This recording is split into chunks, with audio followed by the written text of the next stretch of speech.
પુત્રી વૈશાલીબેન જોશી પ્રાર્થના.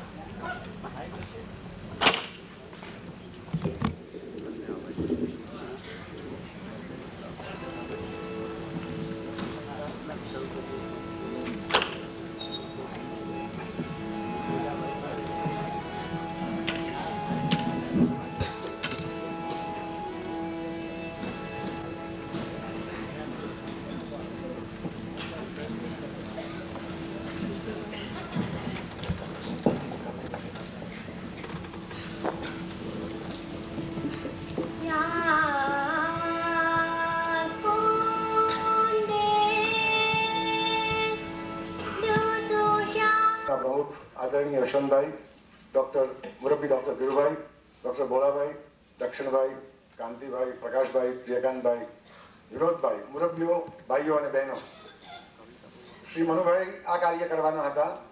માત્ર એમની સંકોચશીલ પ્રકૃતિને કારણે જ નહીં, પણ એમની એક ઉદારતાભરી સંસ્કારિતા છે કે પોતે પાછળ રહેવું અને બીજાને આગળ કરવા, અને એટલા માટે આ કર્તવ્ય એમણે મને બજાવવાનું કહ્યું છે.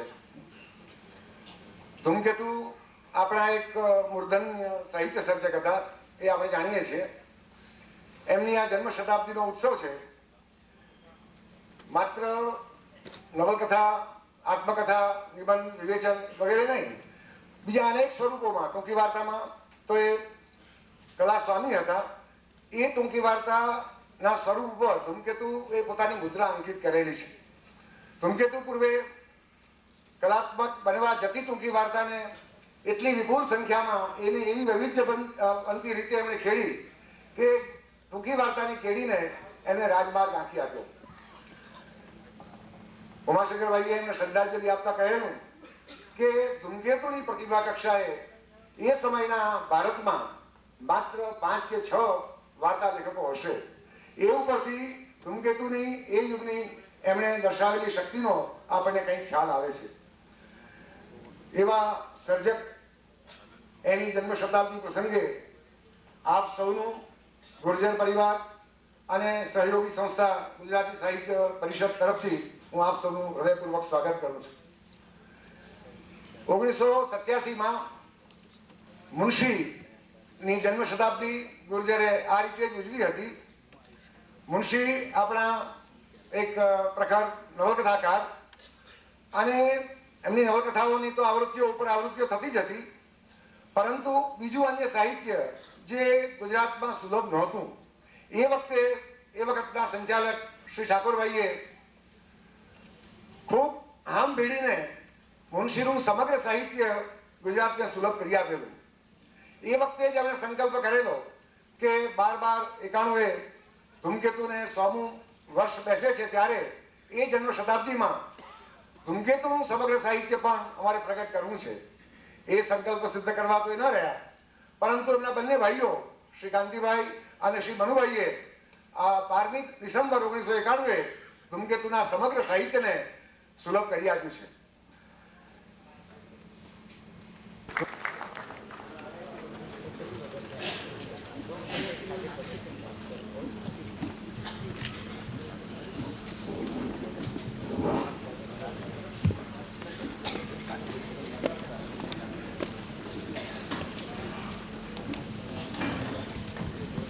મેં આગળ કહ્યું પ્રતિષ્ઠિત વિદ્વાન, તો એમનું એક પુસ્તક કાવ્ય સંગ્રહ ઉપજાતિ એ પ્રગટ થયેલો.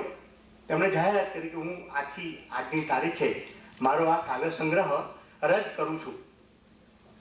તો મળિયાએ કોમેન્ટ કરી, ઓહો તમે આજે કરો છો, અમે તો કેતનો કરી નાખ્યો હતો. આ મળિયાએ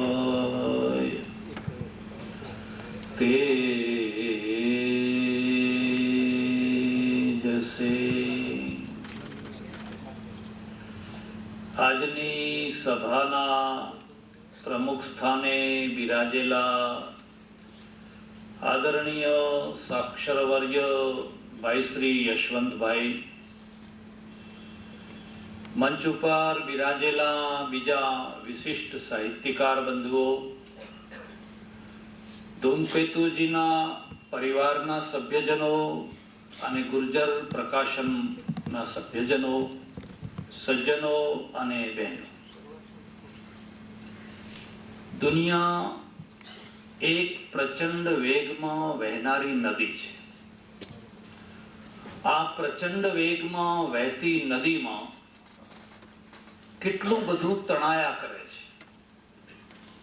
એમાં વૃક્ષો તણાય છે, જીર્ણ લાકડા તણાય છે, કેટલાક મળદા તણાય છે, કેટલાક ડૂબતા માણસો તણાય છે, કેટલાક ડૂબી રહેલા તણાય છે, કેટલાક ડૂબાડનારા તણાય છે, કેટલાક તરનારા તણાય છે. તમે જુઓ તો આ દુનિયાની અંદર એક પ્રચંડ વેગમાં પ્રાણી માત્ર તણાઈ રહ્યો છે. પણ આ વેગવાળી જે નદી છે એના એક કિનારા ઉપર એક માણસ ઉભો હોય છે. એના બે રૂપ છે. એક રીતે એ પણ પોતે તણાય છે, પણ બીજી રીતે એ તણાતી નદીનો દ્રષ્ટા છે, દર્શક છે. એટલે મારી એવી માન્યતા છે, જે સાચો દર્શક નથી થયો એ કદી સાચો સર્જક ના થઈ શકે. સાચા સર્જક થવા માટે પહેલા આર્ષ દ્રષ્ટા થવું જોઈએ. અને જે સાચો દર્શક થયો છે, દર્શક થવા માત્રથી એ સર્જક થઈ જશે એવી ભૂલ પણ નહીં કરવાની. દર્શક થવું અલગ વસ્તુ છે, પણ જે જોયેલું છે એ જોયેલી વસ્તુને લોકો આગળ એક સર્જનાત્મક રૂપમાં રાખવી એ અલગ વસ્તુ છે. આપણા ત્યાં ઋષિઓને આર્ષ દ્રષ્ટા કયા છે. મારી દૃષ્ટિએ જે યોગ્ય સાહિત્યકાર છે, જેના ઉપર સમયની ધૂળ પડતી નથી, જેને કાળ માળી નથી શકતો, એવો જે સાહિત્યકાર છે આ વેગવાળી નદીનો દ્રષ્ટા છે. વ્યાસ દ્રષ્ટા છે, કાલિદાસ દ્રષ્ટા છે, શેક્સપિયર દ્રષ્ટા છે. પણ તમે શું જુઓ છો? નદી પર ઉભા રહેલા માણસો બધાને બબે આંખો છે, પણ દૃષ્ટિકોણ સરખો નથી. તમે શું જુઓ છો?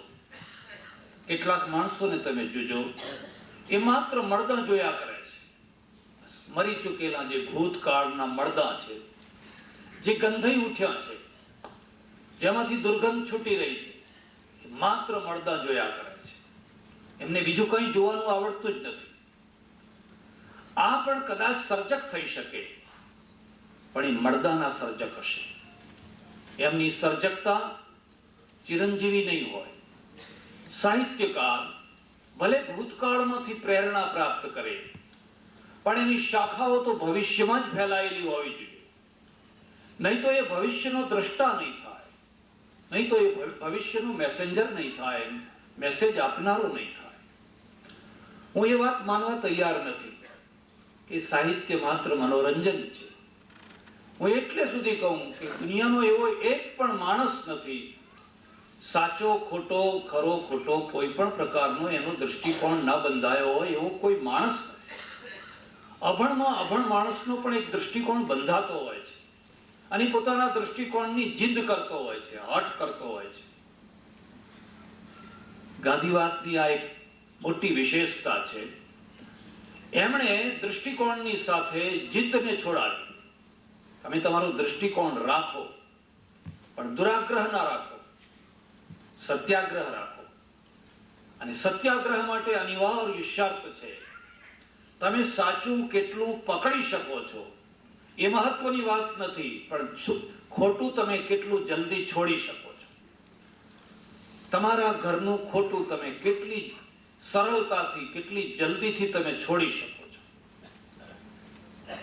જે કિનારે ઉભેલો માણસ છે, એમાંના કેટલાક લોકો જુદા જુદા દૃશ્યો જુએ છે, જુદા જુદા પાત્રો જુએ, એમાંથી પાત્રોની સૃષ્ટિ કરે છે, એમાંથી ઘટનાઓનું સૃજન કરે છે, એમાંથી એક તંતુ બનાવે છે, એમાંથી એક નવલિકા થાય છે, એમાંથી એક નોવેલ થાય છે, એમાંથી એક કવિતા થાય છે, આ બધાનો ઉદ્દેશ શું છે?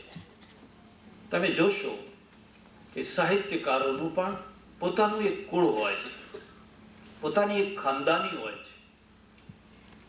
કેટલાક લેખકો છે એ અમુક જ બાબત ઉપર લખશે અને અમુક બાબત ઉપર જ એમની અથોટી રહેવાની, કેટલાકની કેટલાક બીજા વિષય ઉપર. પણ મારી દ્રષ્ટિએ સૌથી વધારેમાં વધારે લોકોને પ્રભાવિત કરનાર કોણ લેખક હોય છે? પહેલી તો શરત એ છે કે જે પેલો કિનારે ઉભેલો માણસ છે એનો દૃષ્ટિકોણ ગમે એટલો સચોટ હોય, ગમે એટલો સત્ય હોય, પણ એની રજૂઆતમાં એટલી જ સચોટતા અને એટલી જ નિર્ભયતા હોવી જોઈએ. આર્ષ દ્રષ્ટા થનારા ઘણા હોય છે, આર્ષ સ્રષ્ટા થનારા બહુ થોડા હોય છે. તમે વાતને સ્વીકાર તો કરો છો, તો તમે એની સૃષ્ટિ કરો. નર્મદમાં અને દલપતરામમાં શું ફરક છે એ તો આ સાહિત્યકારો કહી શકે, પણ હું જે સમજી શક્યો છું એટલું સમજી શક્યો છું કે નર્મદની પાસે યાહોમ છે અને યાહોમે એને વીર નર્મદ બનાવ્યો. એક વાણિયો છે એ ફૂંકી ફૂંકીને ડગલા ભરે તો બરાબર છે, કારણ કે એને વેપાર કરવો છે, કારણ કે એનું એક લક્ષ્ય છે નફો થવો જોઈએ. પણ એક સાહિત્યકાર, એક કલમનો ધણી પણ જ્યારે ફૂંકી ફૂંકીને ડગલા ભરે ત્યારે એમ સમજી લેવાનું કે એની સાહિત્યમાં પ્રાણ નહીં હોય, એના સાહિત્યની અંદર કોઈ દમ નહીં હોય. એ બહુ બહુ તો એકાદ વાર વાંચી જવાની વસ્તુ હશે. મારું એવું માનવું છે કે કલમની કાયરતા જેવી કોઈ કાયરતા નથી અને કલમની નિર્ભયતા જેવી કોઈ નિર્ભયતા નથી. વાણીની નિર્ભયતા ક્ષણિક છે. હું બોલું, 5, 25, 50 માણસો સાંભળે, વાત પૂરી થઈ ગઈ. પણ જે લખાયું છે એ તો હજારો લાખો માણસો સુધી પહોંચવાનું છે, કદાચ ઘણા વર્ષો સુધી એ વંચાવાનું છે. અને ત્યારે તરત જ એક બીજો પ્રશ્ન આવે, તમે ખળભળાટ મચાવી શકો છો, તમે કોઈના હૃદયને વલોવી શકો છો, તમે કોઈના મસ્તિષ્કની અંદર આંધી ઉપાડી શકો છો. અને જો એ તમે કરી શકતા હોવ અને કલાત્મક રીતે કરી શકતા હોવ, તમારી પાસે એટલી સક્ષમતા હોય, તો તમે અમર સર્જક છો, અમર સર્જક. ગાંધીજીથી મોટો ખળભળાટ આ દેશમાં કોઈએ મચાવ્યો હોય એની મને ખબર નથી. ઘણા થયા, બધાને વંદન છે, પણ ગાંધીજીએ જે ખળભળાટ મચાવ્યો, ઠેઠ વિલાયતથી માંડીને અહીંના ગરીબ માણસના ઝોંપડા સુધી ગાંધી ગાંધી ગાંધી ગાંધી ગાંધી, એમને અનુકૂળ રહેનારા માણસોય ખળભળ્યા અને પ્રતિકૂળ રહેનારા માણસોય ખળભળ્યા. પણ પોતે સ્વસ્થ છે, પોતે સ્થિતપ્રજ્ઞસ્ય કા ભાષા, પોતે સ્વસ્થ છે. અને આ સ્વસ્થતા શાની છે? આ સ્વસ્થતા છે સ્વસ્થ દર્શનની. તમને તમારા દર્શન ઉપર શ્રદ્ધા છે, તમને તમારા સૃજન ઉપર શ્રદ્ધા તો પછી વાત છે, પણ તમે જે જોયું છે અને તમારા જોયેલા સાથે ભલે લોકો સંમત હોય કે ન હોય, પણ તમે પોતે એના સાથે દ્રઢ છો તો તમે સ્વસ્થ રહેવાના.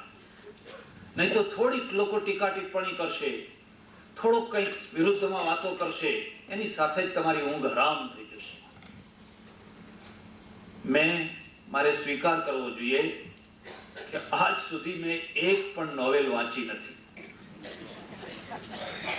અને આ ચિમનભાઈએ મને પુસ્તક આપ્યું એક, મને કહ્યું ધૂમકેતુ વિશે બોલવાનું છે. મેં કીધું તમે ભૂલ કરો છો, કોઈ સાહિત્યકારને લઈ આવો, એ વિવેચન કરે, એના બધા પક્ષો બતાવે. એ તો કોઈ એવું કઈ જોયું નથી અને મને કશી ગતાગમ નથી. મને કે ના, આટલું જરા નજર ફેરવી જજો. મેં મારી ગાડીમાં ચોપડી મૂકી રાખી, વાંચવાનો ટાઈમ ના મળે, બહુ નજર પણ એ તરફ ઓછી. અને ગાડીમાં ચાલતા ચાલતા એક વાર એ ચોપડી કાઢી અને પહેલી કથા, પેલી ટૂંકી વાર્તા છે એ પહેલી, પેલો પોસ્ટમેનની વાર્તા, અને મને થયું ઓહો, આ તો બહુ જબરજસ્ત સર્જન છે, બહુ જબરજસ્ત. તમારે શું જોઈએ છે? તમારા બુદ્ધિના પ્રશ્નોનું નિરાકરણ, તમારા હૃદયના પ્રશ્નોનું નિરાકરણ, તમારા આર્થિક પ્રશ્નોનું નિરાકરણ. બુદ્ધિના પ્રશ્નો એટલા બધા જટિલ નથી હોતા, અને હોય છે તો ઓછામાં ઓછી ઊંઘ હરામ નથી કરતા. એક ગણિતનો દાખલો બાકી રહી ગયો હોય તો બીજા દિવસે ગણી શકાય છે. પ્રોફેસર એને છોડીને સૂઈ શકે, કાલે હવે કરશે. પણ લાગણીના જે પ્રશ્નો છે એ જો બાકી રહી ગયા હોય, ઉકેલા વિના રહી ગયા હોય, તો તમારી તાકાત નથી કે તમે ઊંઘી શકો. કારણ કે હૃદયના ઊંડાણ સુધી એ ઉતરેલા હોય છે. અને આ કામ કોણ કરે અને આ કામ કેવી રીતે થઈ શકે? હું એમ માનું છું, માણસ માત્ર ઉપદેશક છે. તે નવલકથાકાર કેમ ઉપદેશક ના હોય? પણ એની પાસે કાંતા સંમિત ઉપદેશ છે, રાજ સંમિત નથી. એ આજ્ઞા નથી કરતો, એ કશું કહેતો નથી. જે પોસ્ટ ઓફિસના માણસો, પોસ્ટમેનો, જે પોસ્ટ માસ્ટર વર્ષોથી જે માણસની મશ્કરી કર્યા કરે, ઠેકડી ઉડાડ્યા કરે, ગાંડો ગાંડો ગાંડો ગાંડો કર્યા કરે, અને એમાં એમનો પણ દોષ નથી, એમનો પણ વાંક નથી. કારણ કે એમણે દુનિયાને માત્ર પોસ્ટની ટિકિટના દ્વારા જોઈ છે કે કેટલી ટિકિટ લગાવી છે. એ ટિકિટ લગાવેલા લિફાફામાં શું છે એની એમને ગતાગમજ. એ તો માત્ર પેડ કરવું કે નોટ પેડ કરવું, પેડ કરવું કે નોટ પેડ કરવું. પણ આમાં લુગડા ઉતારીને વાંચો એવું લખ્યું છે કે કોઈના માટે નવું જીવન છે, એની એમને ગતાગમ નથી. એટલે કોઈની ઠેકડી ઉડાડે તો એમાં કઈ મોટી વાત નથી. પણ કવિ, લેખક છે, સાહિત્યકાર છે, એ સાહિત્યકારને તે મેસેજ આપવો છે. અને મેસેજ એ આપવો છે, તમને કદી પણ તમારા સ્વજનનો વિરહ થયો છે? તમારા સ્વજનનો વિરહ 1 દિવસ થયો છે, 5 દિવસ થયો છે, 10 દિવસ થયો છે, 15 દિવસ થયો છે, પછી ભૂલી ગયા? આ એક એવો માણસ છે જે વર્ષો પછી પણ પોતાની દીકરીને ભૂલી નથી શક્યો. એવું બનતું આવ્યું છે કે સ્ત્રી પુરુષનો જે પ્રેમ છે એમાં ઘણું સ્થાયિત્વ છે, વર્ષો સુધી એકબીજાની સ્મૃતિ રહી શકતી હોય છે. પણ બાપને દીકરી ભૂલી જાય, દીકરીને બાપ ભૂલી જાય, એ તો સામાન્ય બાબત છે. એમાં કોઈ બહુ લાંબા ટાઈમ સુધી રહેનારો એ પ્રેમ નથી. પણ એક વૃદ્ધ ડોસો હજુ સૂર્ય ઉગ્યો ન હોય, હજુ લોકો બરાબર જાગ્યા ન હોય, અને નિયમિત રીતે જેમ કોઈ ગંગા સ્નાન કરવા જતું હોય, જેમ કોઈ વિશ્વનાથના દર્શન કરવા જતું હોય, એવી રીતે જરા પણ નિયમ તોડ્યા વિના એ એનો ગંધાતો લાંબો ઝબ્બો પહેરીને નાની લાકડી લઈ અને પેલી પોસ્ટ ઓફિસમાં જાય, અને પોસ્ટમેનો છે એને જોઈને ઘૃણા સાથે ઠેકડી ઉડાડે, અને પોલીસ સુપ્રિન્ટેન્ડન્ટ ફલાણા ફલાણા એના ખાનામાં બધી ટપાલો નાખ્યા કરે, અને આ ચમકેલી આંખે જોઈએ કે મારો કાગળ આવ્યો, મારો કાગળ આવ્યો, મારો કાગળ આવ્યો. આપ તો જાણતા હશો, જ્યારે ટપાલની વ્યવસ્થા નથી, અને જ્યારે ટપાલની વ્યવસ્થા નથી ત્યારે પણ લાગણીઓ તો હતી. અને એક નિયમ છે કે તમારી લાગણીઓને અભિવ્યક્ત કરનારી વ્યવસ્થા જેટલી ઓછી એટલી લાગણીઓની મક્કમતા વધારે. જ્યાં વ્યવસ્થા વધી નહીં કે લાગણીઓ છે, બસ ચિઠ્ઠી મોકલાવી દીધી, પતી ગયું.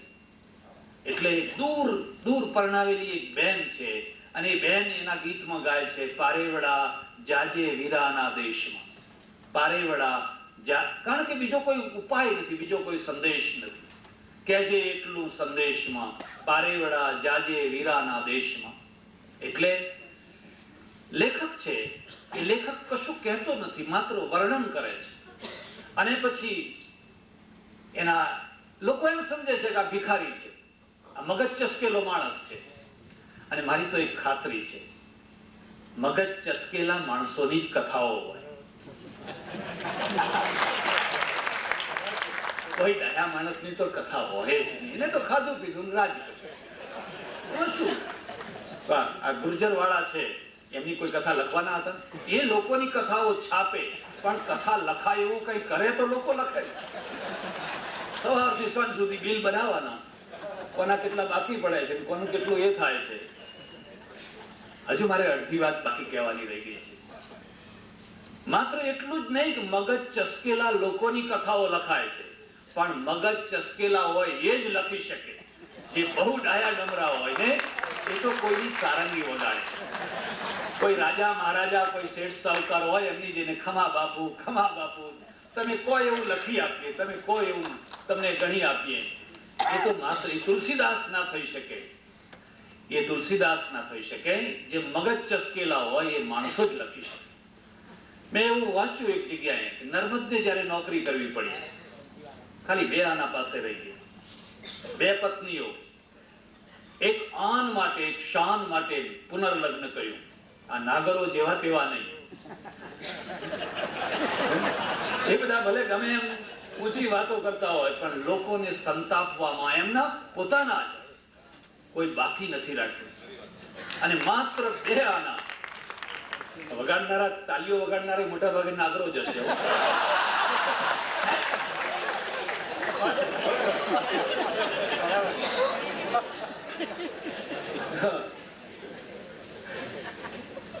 માત્ર 2 આના રહી ગયા. શું ખાવું, કેમ ખાવું? જે સુરત નગરી જ્યાં રોજનું હજારો રૂપિયાનું દાન થતું હશે, ખબર નહીં કેટલું કેટલું ત્યાં કેટલા પૈસાની ઉથલપાથલ થતી હશે, પણ કોઈની નજર નર્મદ ઉપર નથી. કેમ નથી નર્મદ ઉપર નજર? કારણ કે નર્મદ મરચું છે. જો એને સારંગી વગાડતા આવડી હોત ને તો એના હાથમાં સોનાની વીંટીઓ હોત. નર્મદ સર્જક છે, અને એવો સર્જક છે જેને ગુજરાતને એક નવું કલેવર આપવું છે, ને જૂના કલેવરને બાળવું છે, સ્મશાને લઈ જવું છે. એ લોકોને ગમતું નથી. આપણા ત્યાં એક બહુ મોટો દોષ રહ્યો છે. ભારત જેવો દેશ, આટલું દાન દુનિયામાં કોઈ જગ્યાએ નહીં થતું હોય, પણ આટલી બધી દાનની અવ્યવસ્થા પણ દુનિયામાં કોઈ જગ્યાએ નહીં. એટલી દાનની અવ્યવસ્થા. લાખો કરોડો રૂપિયા આપો આપો આપો, બીજી વાત નહીં. પણ કરશો શું? જય જયકાર કરશું. કોનો? ભગવાનનો? ના, અમારી જાતનો, અમારા પોતાનો.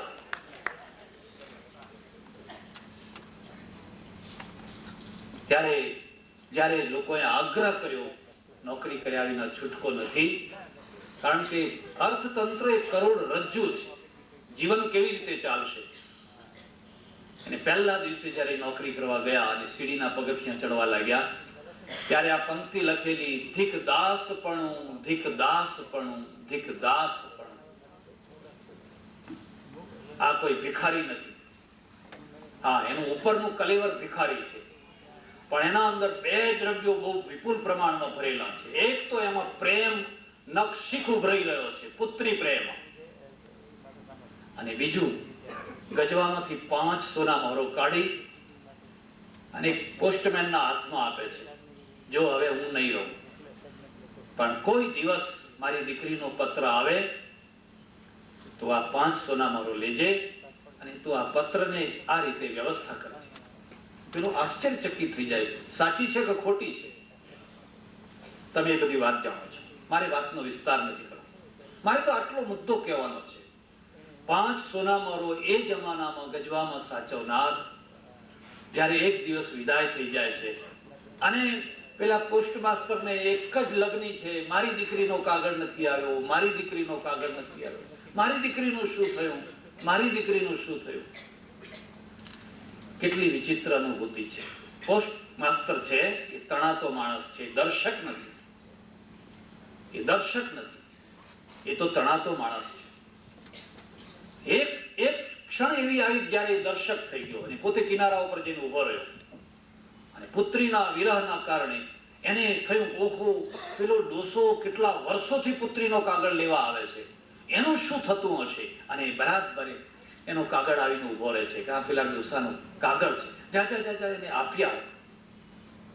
એ તો ગુજરી ગયો, એ તો દેવ થઈ ગયો, એ તો મરી ગયો, એની કબર હશે કે ના, મેં હમણાં આવતા જોયો હતો. અને કવિ વાત પૂરી કરે છે, અહીં વાત પૂરી કરી દે છે. એક મેસેજ છે, તમે કોઈના પ્રેમ ભરેલા હૃદયને, પછી પુત્રી પ્રેમ હોય, માતૃ પ્રેમ હોય, પિતૃ પ્રેમ હોય, પત્ની પ્રેમ હોય, પતિ પ્રેમ હોય, એને કદી પણ તમે પેલી નદીના કિનારે જઈને તટસ્થતાથી કદી પણ એને નિરખી શક્યા છો, એને જોઈ શક્યા છો? પણ હું જ્યાં સુધી સમજી શક્યો છું ત્યાં સુધી આ કથા ગમે એટલી આકર્ષક હોય પણ એમાં ઝંઝાવાત નથી, એમાં ખળભળાટ નથી.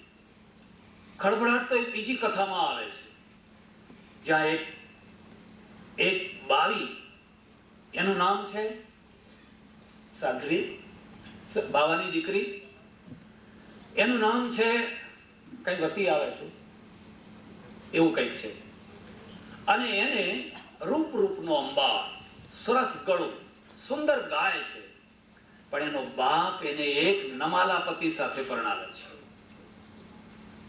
પ્રેમાવતી. એક નમાલા પતિ સાથે પરણાવે છે. હવે એવો નમાલો છે કે એમાં કઈ નૂર જ નથી. બે નમાલા ભેગા થાય તો કશો વાંધો નહીં, જોકે ભાગ્યે જ ભેગા થતા હોય છે. એક બળવાન ને એક નમાલો, એની તો આ ઉપાધિ છે. કાં તો બે બળવાન ભેગા થાય છે, કાં તો બે નમાલા ભેગા થાય. અને એમાંથી એક ઘટના, બસ એક પોલીસનો ફોજદાર, એને એક જોવાની નજર, અપરાધીઓને જોવાની નજર, લોકોને અપરાધીઓને જોવાની નજર, સમાજને જોવાની નજર. હા, પ્રેમાવતી. માર ઝૂડ, આમ તેમ, ગાલી ગલોચ, હલકા શબ્દો બોલવા, કસ્ટડીમાં રાખવી. પણ આ કથાને સમાપ્ત ક્યાં કરવી? બસ ખબર પડી જાય છે કે પતિ નમાલો છે, તો પછી આ સ્ત્રીના પેટમાં જે બાળક છે એ કોનું છે? ખ્યાલ આવે છે ફલાણાનું છે. એ એવો નીકળે છે કે આબરૂનો માર્યો આત્મહત્યા કરી નાખે છે. અને જ્યારે આને કસ્ટડીમાં ખબર પડે છે ત્યારે આ છોકરી પણ આત્મહત્યા કરી નાખે છે. આ તો એક સામાન્ય બાબત થઈ. આવી ઘટનાઓ ઘણી ઘટતી હોય છે. પણ લેખકને ફોકસ ક્યાં કરવું છે? લેખકને ફોકસ એ કરવું છે કે લોકોએ પેલી પ્રેમાવતીને ગાળો દીધી, પેલાને ગાળો દીધી, ફોજદારે ગાળો દીધી, એને મરતા ના આવડ્યું, આમ થયું, તેમ થયું, પણ કોઈએ એમ ના કહ્યું કે એના બાપનું નખો જજો જેણે આ કજોડું કર્યું. આ બધા પાપનું મૂળ પેલું કજોડું છે. કોઈ એમ બોલતું નથી કે આ મોટો અપરાધી તો એનો બાપ છે, કે આવી રત્ન જેવી જે દીકરી છે એ રત્ન જેવી દીકરીને આ માણસ સાથે એને પરણાવી કેમ? આ પહેલો જે અપરાધ છે, પાયાનો અપરાધ, એના તરફ સમાજ જોતો જ નથી. એક બીજી કથા આવે છે, અને એ બીજી કથામાં ઓહો, કઈ માનવની ગરિમા મૂકી છે. એમને ઊંટ ઉપર બેસીને સવારી કરવાની છે. ઊંટ ભાડે કર્યું છે. એક બેઠી દડીનો માણસ, બહુ બોલકો બોલ બોલ બોલ બોલ કરનારો. ઊંટનો એક પગ આમ જાય છે, ટૂંકીમાં એક પગ આમ જાય છે, અને વાતો આ ઊંટ ચાલ્યા કરે છે. અમને એમ થાય છે કે હમણાં પડીશ, હમણાં પડીશ, હમણાં પડીશ, હમણાં પડીશ. અને પછી તો આ જે ઊંટનો જે માલિક છે એ ખીલે છે, ને ખીલતા ખીલતા કહે છે, મારા બચપણમાં, મારી યુવાવસ્થામાં એક જગ્યાએ એક પહાડ ઉપર ગાયો ચરાવતો, બકરા ચરાવતો, આમ કરતો. પછી એક છોકરી આવતી, એના સાથે કંઈક પ્રેમ થયો, આ બધી વાત. અને આ કહે છે કે હવે આ તો ખીલ્યો, હવે મારે શું કરવું? અને પછી આવતા આવતા કથાની સમાપ્તિ ક્યાં થાય છે? એ જે છોકરી હતી એ જ આ ફલાણા ભાઈના ઘરમાં, એને મેં ધર્મની બોન કરી છે, એ મારી ધર્મની બોન છે. અને આ ઊંટ છે એ એના પતિનું છે. હું એ ઊંટને લઈને મજૂરી કરું છું, અને જે પૈસો આવે એ બધો કાપડા માટે એને આપું છું. તાને આ તો ધર્મ કહેવાય, એમ કે ધર્મની પાળ ના તોડાય, ધર્મની પાળ ના તોડાય. આ એક વિશુદ્ધ પ્રેમ કથા છે. પણ એ પ્રેમ કથાની અંદરનો જે આદર્શ છે એટલો ઊંચો આદર્શ છે કે કદાચ કોઈ વાર નિષ્ફળતા મળી અને કદાચ એ ના થઈ શક્યું તો આખી જિંદગી સુધી બે પાત્રોમાંથી એક પાત્રને બીજું પાત્ર હથોડાના હેમર ફટકાર્યા જ કરે, એના માથા ઉપર ઘણના ઘા માર્યા જ કરે, પોતે બરબાદ થાય ને બીજાને બરબાદ કરે. એના કરતા એક અભણ માણસ જુઓ, એક ગામડિયો માણસ જુઓ, એમ કે છે કે મેં એને હવે ધર્મની બોન માની લીધી છે અને એના કાપડા માટે આ મજૂરી કરું છું. એ એનો ઘરવાળો છે, એને એ મારો બનેવી છે, અને એ મારો સાચો બનેવી નથી, પણ ધર્મની બોનના કારણે બનેવી બનાવેલો છે. ત્યારે એમ થાય કે કવિ ક્યાં, કવિતા લેખક ક્યાં જઈને પહોંચ્યો છે અને એની પાસેથી શું રજૂઆત કરાવે છે. આવી આવી તો અનેક કથાઓ. હું કહું એના કરતા આ બધા સાહિત્યકારો કે, અને સાહિત્યકારો કે એના કરતા તમે પોતે જો એનું ઉડાણમાં ઉતરીને રસાસ્વાદન કરો, આટલું મોટું સર્જન, આટલું મોટું કલ્પના ના કરી શકાય એટલું. અને એ બધાનું મૂળ ક્યાં છે? એ બધાનું મૂળ છે એમની જાત ઉપર વીતેલી ઘટનાઓ, એમણે અનુભવેલી ચારે તરફની પરિસ્થિતિઓ, ચારે તરફની. અને એમ કહી શકાય કે ગાંધીજીના આવ્યા પછી ગુજરાતી સાહિત્યમાં અને ભારતીય સાહિત્યમાં એક બહુ મોટું પરિવર્તન આવ્યું. પરિવર્તન શું આવ્યું? કે લોકો અસ્પૃશ્યતા ઉપર લખવા માંડ્યા, ધાર્મિક અન્યાયો ઉપર લખવા માંડ્યા, ધાર્મિક શુદ્ધિ ઉપર લખવા માંડ્યા. જે રીબાતા પાત્રો છે, જે ડૂબતા પાત્રો છે, જે તણાતા પાત્રો છે, જે વિધવાઓ છે, જે ત્યક્તાઓ છે, જે વિધુરો છે, જે અડધૂત થયેલા માણસો છે, એમને પાત્રો બનાવીને લખવા માંડ્યા. પણ એના પણ પહેલા એ જમાનામાં આ બધા પાત્રો, ધૂમકેતુના પાત્રો જુઓ તો મોટા ભાગે આ વહેતી નદીની અંદર કોઈને કોઈ પ્રકારથી ડૂબતા પાત્રો છે, કોઈને કોઈ પ્રકારથી તણાતા પાત્રો છે.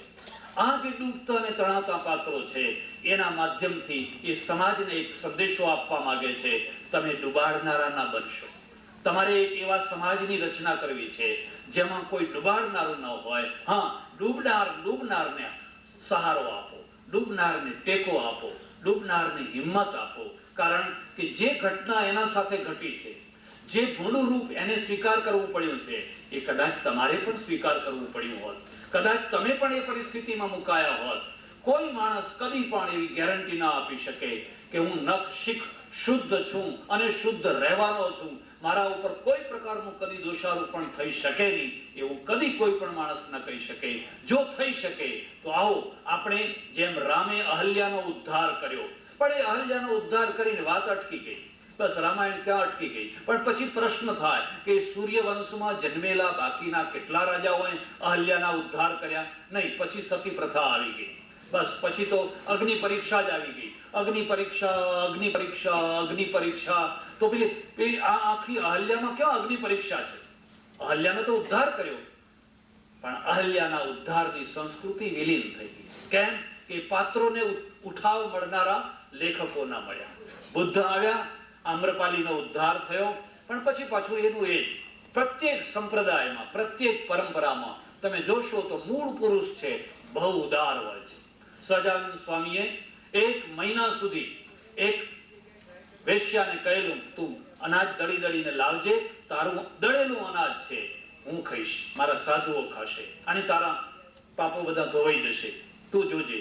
હમણાં મારે ત્યાં એક ભાઈ પરદેશથી આવ્યા, એ જીસસ ઉપરની ફિલ્મ લઈ આવ્યા, કેસેટો લઈ આવ્યા છે, બહુ સુંદર જોવા જેવી. અને હું એમાં જોઉં છું તો જીસસ પણ એમ કે છે આ જે સ્ત્રી છે જેને આખી દુનિયા હળધૂત કરે છે, તિરસ્કાર કરે છે, એના પગમાં આવીને પગ ધોવે છે, પેલા બાકીના ધર્મગુરુઓ ઘૃણા કરે છે, આને નજીક ના આવવા દેવી જોઈએ, આનો પડછાયો ના લેવો જોઈએ, આની સાથે વાત ન કરાય, આની સાથે નજર ના મેળવાય. કારણ કે આ તો ચીલા ચાલુ માણસો, એ ડૂબતા માણસો છે, એ તારી નહીં શકે, એ પોતે જ ડૂબી રહ્યા છે. હા, ઉજળા વેશમાં ડૂબી રહ્યા છે, પણ એ પોતે ડૂબી રહ્યા છે. અને પેલો જીસસ છે એ બહુ શાંતિથી કહે છે, આજ સુધી આટલા આંસુઓથી કોઈએ મારા પગ ધોયા નથી. તમે બધાએ મને માનપાન આપ્યું હશે, પણ તમે કદી પણ આટલા આંસુ મારા પગ ઉપર પાડ્યા નથી. અને આ સ્ત્રીએ એટલા આંસુ મારા પગ ઉપર પાડ્યા છે કે બસ હવે એ પાપ મુક્ત થઈ ગઈ. અને એટલે કદાચ ઉમાશંકરજીને લખવું પડ્યું હશે. કોને લખ્યું? રે પસ્તાઓ કલાપી પસ્તાઓ વિપુલ ઝરણું સ્વર્ગથી ઉતર્યું છે, પાપી તેમાં ડૂબકી દઈને પુણ્યશાળી બને છે. એટલે આ જે ધૂમકેતુની નવલકથાઓ છે કે નવલિકાઓ છે, અથવા ઇતિહાસના માધ્યમથી કે બીજા માધ્યમથી મેં એમાં જે થોડુંક વાંચ્યું એના ઉપરથી પણ ખ્યાલ આવ્યો. એમાં 3 વસ્તુઓ તો ખાસ છે. એક તો એમાં જીવંત પાત્રો છે. 2, પાત્રોના જે સંવાદ છે એ બિલકુલ બનાવટી નથી. એક દાંતણવાળી હોય, એની પાસે તમે સાક્ષરી ભાષા બોલાવો તો તો એ તો મળતા જેવી લાગે, એ તો બિલકુલ બનાવટી લાગે. તમે ગમે એટલા ઊંચા સાક્ષર હોવ, પણ જો તમારે દાંતણવાળીનું પાત્ર ચિત્રિત કરવું હોય તો તમને એની ભાષા આવડવી જ જોઈએ. અને જો તમે એની ભાષા બરાબર ના ચિત્રિત કરી શકો તો તમે નવલિકા ના લખી શકો. એમાં હરિજનોની કથાઓ આવે છે, અને ઓહો, એક કથામાં તો એવું આવે છે કે એક બાપ વિધુર થાય છે એની દીકરીને વિદાય કરીને, અને વિધુર થયા પછી એ જ ગામમાં સરસ એક જોબનવાળી બીજી પણ સ્ત્રી છે, અને આગળ જતા સમયના પ્રભાવમાં વીતતા એનું મન વિચલિત થાય છે. ત્યારે હવે નવા લગ્ન કરી, ક્યાં સુધી આ મંદવાળ, કોઈ સેવા કરનાર નહીં, કોઈ ધ્યાન રાખનાર નહીં, કોઈ રોટલો ટીપી આપનાર નહીં, ક્યાં સુધી આ બધું કરું? અને પછી તો સારામાં સારું સારું પેલું કપડું પહેરવાનું ને એ બધું ખરીદીને લાવીને બધું તૈયાર કરે છે. પેલી બાઈ પણ તૈયાર છે. એટલામાં એની દીકરી આવે છે સાસરેથી. એ બાપની કાળજી રાખે છે, અને પછી કહે છે, બાપુ આપણો ચૂલો આ જ ને? પહેલા ચૂલો હતો એ જ છે ને? કે આ જ ચૂલો છે. કેમ? મારી માએ એ ચૂલાની બાજુમાં 150 રૂપિયા દાટ્યા છે. એ જમાનાના 150 રૂપિયા. 150 રૂપિયા, હા. અને મને કહ્યું છે, તું કોઈને વાત ન કરતી. જ્યારે તારા બાપુ બહુ તકલીફમાં હોય, બહુ મુસીબતમાં હોય, ત્યારે તું આ 150 રૂપિયા કાઢીને એમને આપજે. જો અત્યારે આપી દઈશ, મારા મર્યા પછી તરત આપી દઈશ, તો આ પૈસો છે ને એ બુદ્ધિ બગાડે છે. કદાચ કોઈ નવી પત્નીને લાવીને બેસાડી દેશે, અને નવી આવશે ને એમના માથા ઉપર માછલા ધોવાની છે, માટે તો ઉતાવળ ન કરીશ. જ્યારે એ દુઃખમાં પડે ત્યારે તું બતાવે છે. અને પેલી છોકરી ખોદીને 150 રૂપિયા કાઢી અને એના બાપુને આપે છે. પેલા એના બાપુના મનમાં, ઓહો, હરિજનના ઘરમાં, વણકરના ઘરમાં મજૂરી કરીને, જ્યારે એક આનાની મજૂરી ચાલતી હતી, એ મજૂરી કરીને આ સ્ત્રીએ 150 રૂપિયા ભેગા કર્યા અને મારા માટે દાટી મૂક્યા. એને કેટલી લાગણી હશે, એને કેટલો પ્રેમ હશે. અને આજે જ્યારે મુસીબતના સમયમાં એ 150 રૂપિયા મને મળ્યા, તરત જ એના વિચારો બદલાઈ ગયા. એને કહ્યું, બેટા, પહેલા જે કપડા લાવીને મેં મૂક્યા છે ને, એ ફલાણી બેનને બોલાવીને અને એમને કહેજે કે આ મારા તરફથી મેં એક દીકરી પરણાવી, એમ હવે આ બીજી પરણાવું છે, એમ કરીને તું એને આપી દેજે. હવે મારે બીજું કશું કરવું. આ કેટલો મોટો સંદેશો છે, આ કેટલો મોટો મેસેજ છે. અને આ મેસેજનું બળ ક્યાં છે? મરનાર સ્ત્રીના પ્રેમમાં. માત્ર પ્રેમ પ્રેમ પ્રેમ એમ બોલવાનો પ્રેમ નથી, પણ એ પ્રેમની સાથે એક પ્લાન છે, એક આયોજન છે, એક વ્યવસ્થા છે કે તું દાટીને રાખજે. આ પુરુષની બુદ્ધિ બદલતા વાર નહીં થાય. જ્યારે જરૂર પડે ત્યારે આપજે. અને આવા ખરા ટાઈમે જ્યારે એની દીકરી એને પૈસા આપે છે, એ આ પુરુષનો વિચાર બદલી જાય છે. તો સજ્જનો, આવી એકથી એક ચડે એવી વાતો, એકથી એક ચડે એવા સંદેશા, અને જીવંત પાત્રો, જીવંત ઘટનાઓનું સંક્રમણ. અને એમણે પોતે લખ્યું છે, નવલિકા માટેની અનિવાર્ય શરત છે કે તમે જે ન લખવાનું છે એ કેટલું નથી લખતા. બાકી વ્યાસ શૈલીમાં તમે લખ કરો તો બહુ મોટો ચોપડો થઈ જાય. પણ જે ન લખવાનું છે એ નહીં લખવાનું, અને ન લખવાનું નહીં લખીને પણ તમારી જે કૃતિ છે, સર્જન છે, એમાં જરા પણ ઉણપ ના આવે, એ રીતે કથાઓ, નાની નાની કથાઓ પૂરી થાય છે. આવી સર્જનાત્મક ગુજરાતી સાહિત્યની બહુ મોટી વિપુલ સૃષ્ટિ. એક એનો જમાનો આવ્યો, એક સમય આવ્યો, એક યુગ આવ્યો, મુનશીનો યુગ, ગોવર્ધનરામ ત્રિપાઠીનો યુગ, ઉમાશંકરજીનો યુગ, ફલાણાનો યુગ. એમાં ધૂમકેતુ પણ આવ્યા. પણ પ્રત્યેક કૃષ્ણને એક વ્યાસની જરૂર છે, અને પ્રત્યેક વ્યાસને એક ગુર્જર પ્રકાશકની જરૂર છે. કેટલાય કૃષ્ણ થયા, પણ જેને વ્યાસ મળ્યા ને, એની જ વાણી સંકલિત થઈ, એની જ વાણી અમર થઈ. વિવાસ તો ઘણાય હશે, અહીં જુઓ તો ચારે તરફ કેટલાય બેઠેલા છે, પણ પ્રતાપને જેમ ભામાશા મળે, એમ આ કૃતિ છે. આ કૃતિને પણ કોઈ ભામાશાની જરૂર છે. 30 લાખ રૂપિયાનું રોકાણ કરવું, અને એ પણ આપણા જે સંચાલક શ્રી છે એમણે કહ્યું, મારા દેખતા મારા પુસ્તકની પસ્તી વેચી. જો આ દશા હોય, તમે કોઈ વાર પેપરોમાં જોશો તો ભારતમાં સૌથી વધારે પુસ્તકો કયા પ્રાંતમાં છપાય છે, કયા પ્રાંતમાં વેચાય છે, અને સૌથી ઓછામાં ઓછા ક્યાં છપાય છે. આપણા ત્યાં જો જોઈએ એવો રસ જાગ્યો નથી, એ અલગ વસ્તુ છે. હવે ટીવી અને આ બધું આવ્યું એટલે પણ આ પુસ્તકો ઉપર, અને સૌથી મોટો ભાર તો આ પુસ્તકો ઉપર મોંઘવારીનો છે. કાગળ એટલા મોંઘા છે અને એની પડતર કિંમતની સાથે સાથે એને 3, 4, 5, 10, 15, 20 વર્ષ સુધી સ્ટોરેજ કરી રાખવાની, આ બધો વિચાર કરતા આ સાહસ કરવું એ બહુ મોટું પરાક્રમ છે. એવું પરાક્રમ ગુર્જર ગ્રંથરત્ન પ્રકાશક તરફથી કરવામાં આવ્યું છે. તો હું પરમેશ્વરને હૃદયથી પ્રાર્થના કરું, ધૂમકેતુજી અમર રહે, એમની વાણી, એમની સરિતા કદી સુકાય નહીં. ગુજરાતની પ્રજા જ્યાં અનેક રીતે પોતાની લક્ષ્મીનો ઉપયોગ કરે છે, ત્યાં થોડીક સાહિત્ય તરફ પણ વાળે, અને સાહિત્ય તરફ વાળેલી જે લક્ષ્મી છે એ કદી નકામી નહીં જાય. તમારા ઘરમાં કઈ સાહિત્યના થોડા ઘણા પુસ્તકો છે તો આ પ્રકારનું આ પ્રકાશન બહુ જલ્દીથી ગુજરાતભરમાં ફરીથી ફેલાઈ જાય, ફરીથી એના મૂળ સંદેશો ગુજરાતી પ્રજાને પ્રાપ્ત થાય, અને એ રીતે ગુજરાતનું સાહિત્ય, ગુજરાતી ભાષા, ગુજરાતના સાહિત્યકારો અને પ્રકાશકો આ સૌ એક સાથે અસ્મિતાનો અનુભવ કરે એવી પરમેશ્વરને પ્રાર્થના. આભાર, ધન્યવાદ, હરિ ઓમ.